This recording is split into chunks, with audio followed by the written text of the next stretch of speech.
Hi friends, మా ఊరిలోనైతే వర్షం బాగా కురుస్తుందండి. మీ ఊర్లో కూడా వర్షం కురుస్తుందా లేదా? కామెంట్ బాక్స్లో కామెంట్ చేయండి.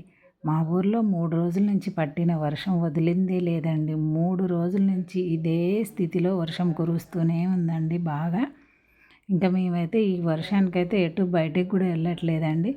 మాకైతే ఇంటి ముందే కూరగాయలు, ఫ్రూట్స్ అన్నీ ఇంటి ముందేనండి. అయినా సరే రాత్రింపగలు తేడా లేకుండా ఇదిగో ఈ విధంగా వర్షం కురుస్తుందండి. ఉదయం అంతా వర్షం కురిసింది ఇలాగే. ఇంకా నైట్ ఏమన్నా కాస్త అలా తగ్గిద్దేమో, తగ్గుముఖం పట్టిద్దేమో అని చూశాను. అయినా పట్టట్లేదండి. ఇంకో ఈ విధంగా పడుతూనే ఉంది నైట్ అంతా.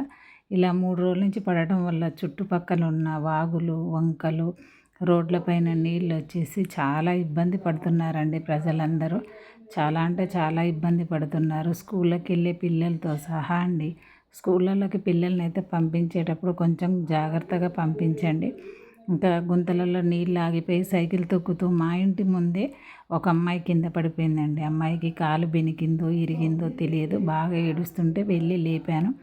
లేపి పక్కకు కూర్చోబెట్టి పంపించేశానండి. వాళ్ళ పేరెంట్స్కి ఫోన్ చేసి చెప్పాను, మీ పాప ఇలా కింద పడిపోయిందండి అని చెప్పేసి చెప్తే వాళ్ళ పేరెంట్స్ వచ్చి తీసుకెళ్ళారండి.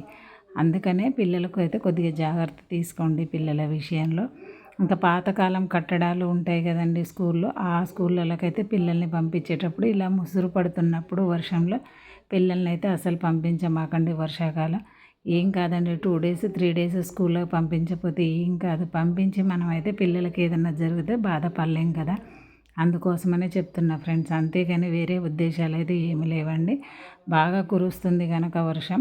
మా ఊరిలోనైతే ఎడతెరిపి లేని వర్షం అండి. పెద్ద పెద్ద ఉరుములు, మెరుపులు చాలా పెద్దగా వస్తున్నాయండి. ఎక్కడైనా పిడుగులు కూడా పడ్డా ఆశ్చర్యం లేదు. కాబట్టి నేనైతే ఈ విధంగా చెప్తున్నాను ఫ్రెండ్స్. మర్చిపోవద్దు ఫ్రెండ్స్, పిల్లల విషయంలో చాలా జాగ్రత్త తీసుకోండి. తీసుకోవడం చాలా మంచిదండి.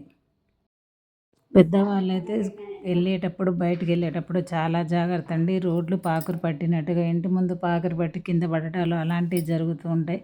పెద్దవాళ్ళని కూడా కాస్త ఏజ్డ్ వాళ్ళని బయటికి రానివ్వకండి ఫ్రెండ్స్. ఫస్ట్ టైం నా ఛానల్ చూస్తే సబ్స్క్రైబ్ చేసుకోండి, షేర్ చేయండి, లైక్ ఇవ్వండి.